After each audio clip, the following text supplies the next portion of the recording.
Movie की starting में हम किम्बर्ली नाम की एक लड़की को देखते हैं जो एक रियलिटी शो की शूटिंग के लिए जा रही होती है। उसे काफी दूर तक आने के बाद दो रास्ते दिखाई देते हैं। वो अपने बॉस से कॉल करके पूछती है कि किस रास्ते पर जाना है। पूछने के बाद में एक रॉन्ग टर्न ले लेती है। कुछ दूर जाने के बाद में उसके फोन से नेटवर्क चले जाता है। जब वो अपने मोबाइल को देखती है तो इसी बीच उसकी कार का एक्सीडेंट हो जाता है। किम्बर्ली कार से उतरकर चेक करती है कि यह आदमी मरा तो नहीं, लेकिन उसकी सांसें चल रही होती है। और जब किम्बर्ली उसके मुंह में उंगलियां डालकर उसका गला साफ करने की कोशिश करती है तो इतने में ही ये जो भी आदमी होता है वो उसके ऊपर हमला करके उसके होंठ को काट लेता है। अब यहाँ पर तभी पीछे से दूसरा आदमी आता है जिसका नाम थ्री फिंगर है। वो किम्बर्ली को कुड़ाली की मदद से दो हिस्सों में काट देता है, जिसके बाद में ये दोनों दरिंदे उसके बॉडी के एक एक हिस्से को घसीट कर ले जाते हैं। अब यहाँ पर सीन शिफ्ट होता है और हमें कुछ लोगों को दिखाया जाता है। यहाँ पर सभी लोग एक रियलिटी शो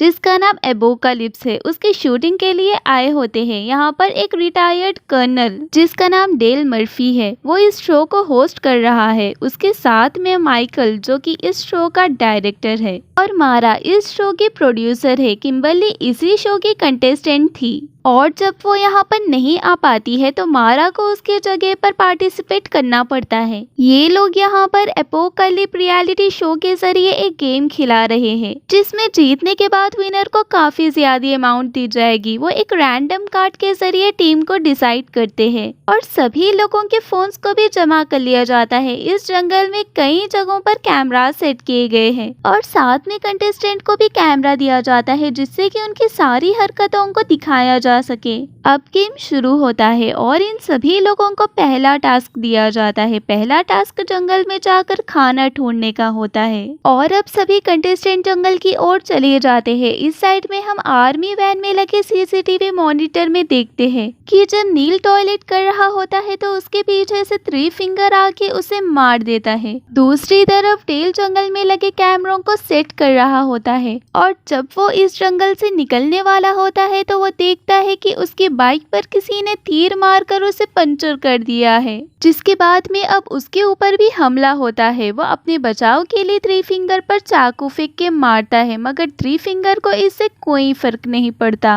और दूसरा दरिंदा टेल के मुंह पे मार के उसे यहाँ से उठा ले जाता है। सभी लोग अपने अपने टास्क को पूरा करने की कोशिश में लगे होते हैं। एम्बर और जॉन सी दोनों लोग जंगल के बीच में पहुँचते हैं तो जॉन सी को कहीं से बारबेक्यू की स्मेल आती है। वो जब इस स्मेल की ओर जाके देखते हैं तो यहाँ पर किसी ने मीट रोस्ट के लिए आग पर रखा होता है मगर इसको बनाने वाला यहाँ पर नहीं होता, जिसके बाद में इस खाने वाले टास्क को पूरा करने के लिए ये दोनों इस मीट को लेकर चले जाते हैं। अब दूसरी तरफ हम ये देखते हैं कि डेल को थ्री फिंगर ने उल्टा बांध कर रखा हुआ है। थ्री फिंगर नाइफ की धार को शार्प कर रहा है जिसे यही लग रहा है कि शायद वो डेल को मार देगा। दूसरी तरफ नीना और मारा दोनों लोग जंगल में घूमते हुए घर के पास पहुंचते हैं। वो फोन के लिए उस घर के अंदर घुस जाते हैं। इस घर के अंदर काफी अजीब सी स्मेल आ रही होती है। उन्हें फोन यहाँ पर नहीं मिलता लेकिन तभी अचानक से किसी के चीखने की आवाज आती है। नीना और मारा दरवाजे से झांक कर देखते हैं तो यहाँ थ्री फिंगर की सिस्टर और माँ होती है जो कि थ्री फिंगर की तरह म्यूटेंट है। माँ यहाँ पर प्रेग्नेंट है जो कि बच्चे को यहाँ पर जन्म देने वाली है और जल्द ही उसका बच्चा हो जाता है।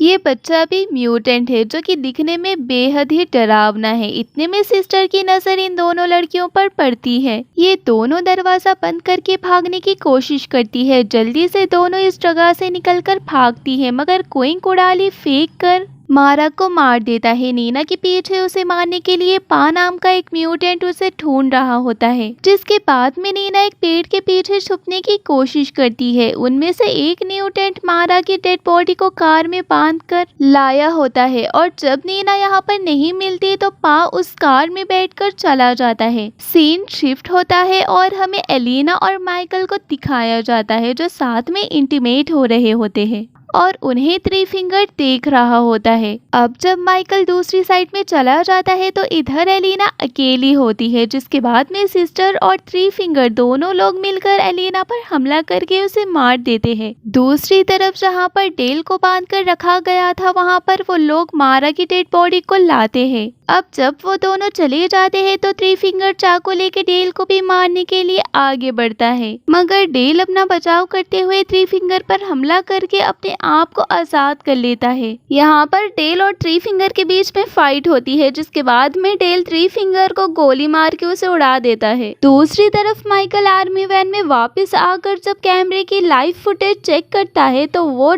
दरिंदा यहाँ पर आकर माइकल पर हमला करके उसके वैन को लेकर चला जाता है। अब इधर जॉन्सी और एम्बर जंगल से जो मांस का भुना हुआ टुकड़ा लाए थे उसे ये लोग जैक के साथ में मिलकर खा रहे होते हैं, लेकिन इसी दौरान नीना यहाँ पर हांफते हुए आती है और जैक उससे पूछता है कि क्या हुआ। जब नीना बताती है कि यहाँ पर कुछ लोग हैं जो दूसरे लोगों को मार रहे हैं और उन्होंने मारा को भी मार दिया है, लेकिन जॉन्सी इस पर बिलीव नहीं करता। उसे लगता है कि शायद ये भी गेम का कोई पार्ट होगा। नीना तभी मांस पर बने टैटू को दिखाती है, जिससे ये पता चलता है कि ये टैटू तो किम्बरली पर बना हुआ था। अब ये लोग समझ जाते हैं कि हम लोग किम्बरली का मीट खा रहे थे, जिसके बाद में जॉन्सी उल्टी कर देता है। अब सभी लोग अपनी जान बचाकर इस जगह से भागते हैं। दूसरी तरफ डेल एक घर के पास में पहुंचता है। इस घर का जो ओनर होता है उसे हमने पार्ट 1 में देखा था। यह आदमी अपने बचाव के लिए कहता है कि मैं उन जैसा नहीं हूँ। अब डेल यहाँ पर थोड़ा रिलैक्स करते हुए अपने खाओ सीता है। डेल को उस आदमी से यहाँ पर ये पता चलता है कि कई सालों पहले केमिकल रिएक्शन के बाद में ये लोग म्यूटेंट बन गए थे। अब कुछ देर बाद ये आदमी डेल पर हमला कर देता है, क्योंकि थ्री फिंगर इसी का बेटा था जिसको डेल ने मार दिया है।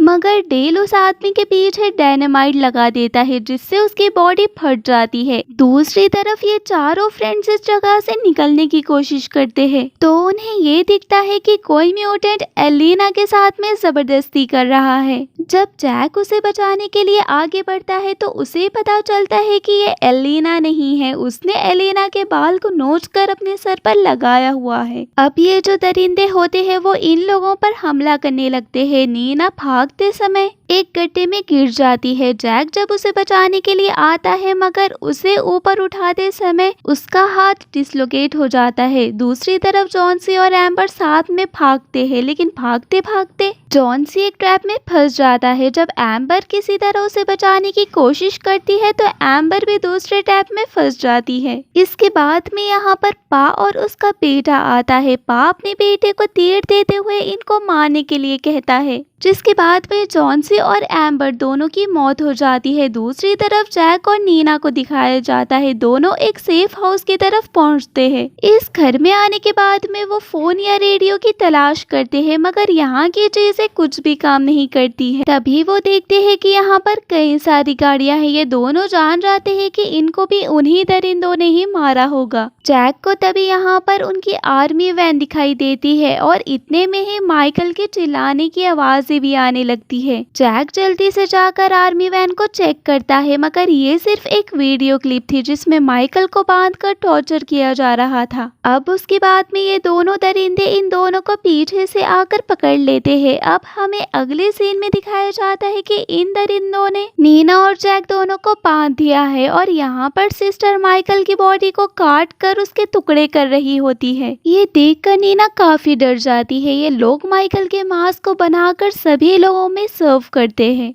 नीना को भी वो लोग सर्व करते हैं, जिसके बाद में वो दरिंदे इसे बहुत चाव से खाने लगते हैं। मगर जब नीना नहीं खाती तो वो उसे जबरदस्ती खिलाने लगते हैं। दूसरी तरफ हम ये देखते हैं कि डेल इस जगह पर इन्हें बचाने के लिए आ जाता है। ये दरिंदे उसके आने के बारे में जान जाते हैं और जब वो दरिंदे डेल को ढूंढ रहे होते हैं तो डेल पीछे से एक दरिंदे के ऊपर तीर चलाकर उसे मार देता है। दूसरी तरफ ये दोनों लोग बंधे हुए हैं, जिसके बाद भी डेल यहाँ पर आकर इन दोनों लोगों को कैद से छुड़ा लेता है, लेकिन इसी दौरान डेल के ऊपर तीर से हमला होता है। डेल नीना और जैक को यहाँ से भाग जाने के लिए कहता है। अब यहाँ पर टेल की मौत हो जाती है। जैक इन लोगों को मारे बगैर इस जगह से नहीं जाने वाला था। अब वो दोनों मिलकर इन दरिंदों को कटर के बीच में ढकेल देते हैं, जिससे इन दरिंदों की मौत हो जाती है। और लास्ट में यहाँ पर जैक और नीना दोनों सर्वाइवल होते हैं। और लास्ट सीन में हमें दिखाया जाता है कि थ्री फिंगर अभी मरा नहीं है, वो अपने म्यूटेंट बच्चे को कटी हुई उंगली खिला रहा होता है। और यहीं पर मूवी एंड हो जाती है।